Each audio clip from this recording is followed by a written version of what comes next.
Hey, Pastor Dusty here, and this is your Sidewalk sermon for the day.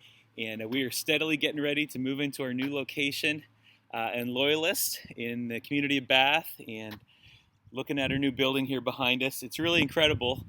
We can't see in right now, but through the window here, the concrete's not down on the floor yet, but really funny, even inside this building that doesn't have a concrete floor yet, it's just dirt on the floor, you can see weeds springing up out of the ground, which is a pretty crazy thing. The weeds growing inside, right inside the building. And it was a reminder today about how things grow, and I want to read a scripture to you. This is what it says. Paul talking about his ministry. This is in 1 Corinthians 3, starting in verse 6. It says this. Paul says, I planted a seed, Apollos watered it, but God has been making it grow. So neither the one who plants nor the one who waters is anything, but only God who makes things grow. The one who plants and the one who waters have one purpose, and they will each be rewarded according to their own labor.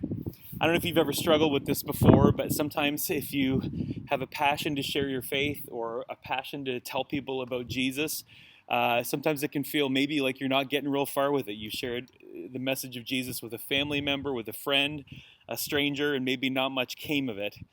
It's really a neat part of this passage where it says that God causes the growth. One man plants, one man waters, but God causes the growth. I want to tell you a little story. There's a teenager at my youth group years ago when I was a youth pastor that when new kids would show up at youth group, they'd fill out a form. We'd get their phone number and all the permission slips, that kind of stuff. And there was a question on the form that would say, how did you find out about youth group?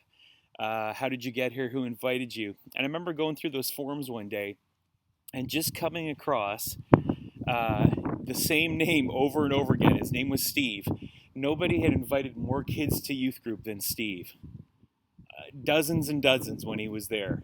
Kids that came to Christ after they showed up at youth group. I don't think Steve himself maybe particularly shared his faith with these kids. He just invited them to youth group. Isn't that an incredible thing? One man plants, another waters, but God causes the growth. There's an incredible amount of power in us taking little opportunities to invite someone to something, to encourage somebody today. It may not be the whole thing.